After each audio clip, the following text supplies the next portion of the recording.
Looking for a fast-charging, ultra-responsive stylus for your iPad? Meet the 2X Fast Charge Active Stylus Pen, designed for 2018 to 2025 Apple iPads. Take your creativity and productivity to the next level. Click the link in the video description to shop now on Amazon. Welcome to Champions League Spotlight, where we dive into the latest news and updates from the world of European football's top competition.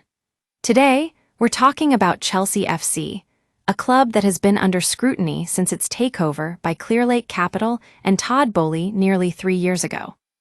Chelsea's Champions League fate is finally within their control after beating Manchester United at Stamford Bridge on Friday night, leaving them in pole position to secure a spot in the top 5 and thus qualification for the competition. But how did they get here? What has been the story behind their resurgence, and what does it say about the club's future? Well, according to Chelsea's senior figures, including President Jason Gannon, Aki Mandhar, Paul Winstanley, and Lawrence Stewart, this season is a huge turning point for the club. They're not just focusing on league success, but also competing in cup finals with both their men's and women's teams.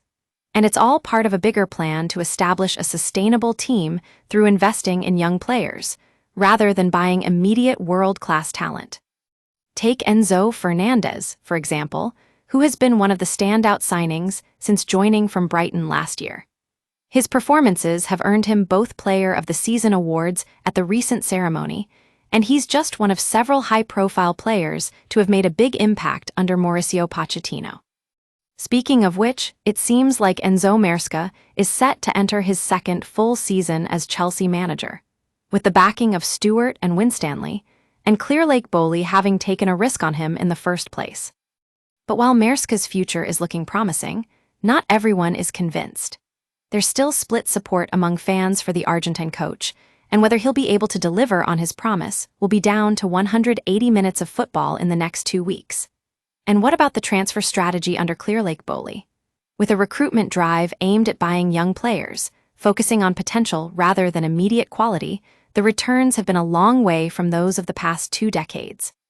The club's directors are keen to defend their approach, pointing out that 8 academy players made debuts this season, and several more are set to follow in the next. They're not just building for now, they're investing in the future of the team. And it's a plan that seems to be paying off, with Chelsea closing in on a Champions League spot. In conclusion, Chelsea's Champions League fate is finally within their control, thanks to a combination of good fortune and smart planning. But as Enzo Maresca and his squad look to add another trophy to the collection, there are still questions about the club's long-term strategy. Will they be able to sustain success for years to come?